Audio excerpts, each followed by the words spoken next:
அரசு நிதியுதவி பெறக்கூடிய பள்ளியில் படித்து, அரசு கல்லூரியில் படித்து, இன்று 150 ஆண்டு பழமை மிக்க இந்திய வானிலை ஆய்வு மையத்தின் தென் மண்டல தலைவராக பொறுப்பேற்று இருக்கக்கூடிய அமுதா மேம் நம்ம கூட இருக்காங்க. வணக்கம் மேம். வாழ்த்துக்கள் மேம். இந்த ஒரு பொறுப்புக்கு வந்திருக்கிறது உங்களுக்கு எவ்வளோ மகிழ்ச்சியாக இருக்குது? உங்களுடைய பணிகள் இனி எப்படி இருக்க போகுது மேம்? இந்த பொறுப்பு எனக்கு கிடைச்சதுக்கு நான் மிகவும் மகிழ்ச்சி அடைகிறேன். கூட பணிபுரிகிற மற்ற எல்லா பெண்களின் ஒரு பிரதிநிதியாக தான் நான் என்னை பார்த்துக்கிறேன். உங்களை போன்று படித்து வரக்கூடிய கல்லூரி மாணவர்களுக்கு, குறிப்பாக அரசு கல்லூரி அரசு பள்ளியில் படிக்கக்கூடிய மாணவ மாணவிகளுக்கு நீங்கள் என்ன அறிவுரையை வழங்குறீங்க? உங்களை மாதிரி ஒரு பொறுப்பில் வருவதற்கு அவங்க என்ன மாதிரியான படிப்பை சூஸ் பண்ணுறது? எங்கே படிக்கிறோன்றதுக்கு ரொம்ப முக்கியத்துவம் தர வேண்டியதில்லை. நம்ம என்ன படிக்கிறோமோ அது ஒழுங்காக நம்மளோட படிப்பை படித்து இந்த மாதிரி அரசு அலுவலகங்களில் வேலை பார்க்கணுன்னா அதற்கான பரீட்சைகள் எழுதணும். அது இணையதளங்களில் இப்போல்லாம் இணையதளங்கள்லேயே வருது நோட்டிஃபிகேஷன்ஸ். ஸோ அந்த நோட்டிஃபிகேஷன்ஸை பார்த்து அப்ளை பண்ணி அதற்காக நம்மளை தயார்படுத்தி கொண்டு இந்த எக்ஸாம்ஸ் எழுதி வரலாம். என்ன மாதிரியான சவால்களெல்லாம் நீங்கள் எதிர்கொண்டீங்க? இப்போ இந்த பொறுப்பில் இருக்கும் பொழுது அது எந்த அளவுக்கு அந்த சவால்கள் நீங்கள் சந்திச்சிருக்கீங்க? நான் இந்த இந்திய வானிலை ஆய்வுத்துறையில் 1991 சேர்ந்தேன். படிப்படியாக ஆல்மோஸ்ட் 34 ஆண்டுகள் ஆக போகின்றது.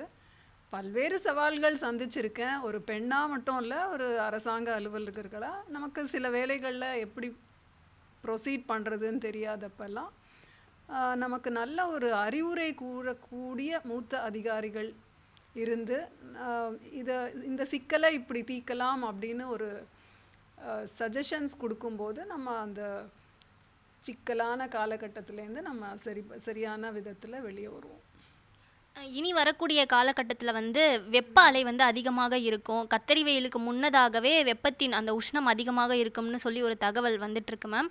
வரக்கூடிய காலகட்டத்தில் வெப்பத்தின் அளவு எப்படி இருக்கும்? வெப்ப அலை அதிகமாக இருக்குமா? பொதுமக்கள் எந்த அளவுக்கு பாதுகாப்பாக இருக்கணும்? அதாவது அதிகாரப்பூர்வமான ப்ரெஸ் ரிலீஸ் இந்திய வானிலை ஆய்வுத்துறை வெளியிட்டிருக்காங்க. Outlook for summer season March, April, May 2025 அது எங்களோட இணையதளத்தில் இருக்குது.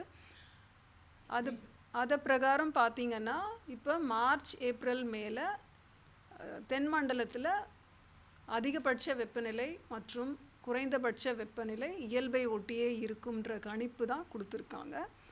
சம்மர் சீசன்னாலே நமக்கு வெயில் தாக்கம் இருக்கும்.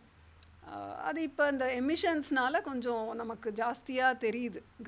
கார்பன் எமிஷன்ஸ், வெஹிகுலர் பொல்யூஷன், இதெல்லாம் நிச்சயமாக மேலே 40 டிகிரியை ஒட்டி போகக்கூடிய நாட்கள் சில வரலாம். அதை இப்போவே நம்ம சொல்ல முடியாது. மேம், இப்போ வானிலை ஆய்வு மையம் ஒரு அதிகாரப்பூர்வமான அறிவிப்பை தரீங்க. அதே போல் சில யூடியூபர்ஸாக இருக்கட்டும், தனியார் வானிலை ஆய்வாளர்களும் ஒரு அறிவிப்பை தராங்க. மக்கள் குழம்பாமல் எப்படி சரியான தகவலை தெரிஞ்சுக்கிறது?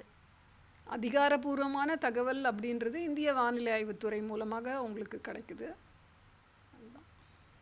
தங்களுடைய விரிவான கருத்துக்களை பகிர்ந்து கொண்டதற்காக நன்றி மேம். நிச்சயமாகவே ஒவ்வொரு பெண்களுக்கும், குறிப்பாக அரசு பள்ளியில் படித்து முன்னேறி வரக்கூடிய மாணவ மாணவிகளுக்கு ஒரு ரியல் இன்ஸ்பிரேஷனாகவே இருக்கீங்க. மீண்டும் ஒரு முறை எங்கள் சத்தியம் தொலைக்காட்சி சார்பாக உங்களுக்கு வாழ்த்துக்களை தெரிவித்துக் கொள்கிறோம் மேம். எந்த பெண்ணாக இருந்தாலுமே தடைகள் வரலாம், ஆனால் விடாமுயற்சியோட கொண்ட குறிக்கோளை ஏற்று ஒரு மன உறுதி கொண்ட பெண்ணாக இருந்து நம்ம சாதிக்கலாம். தடைகளை தாண்டி, தடைகளை வென்று மன உறுதி கொண்ட பெண்ணாக இருக்கக்கூடிய ஒவ்வொரு பெண்ணுக்குமே ரியல் இன்ஸ்பிரேஷனாக அமுதா மேம் இருக்காங்க. சத்தியம் செய்திகளுக்காக ஒளிப்பதிவாளர் சோபனுடன் செய்தியாளர் மாயாவதி.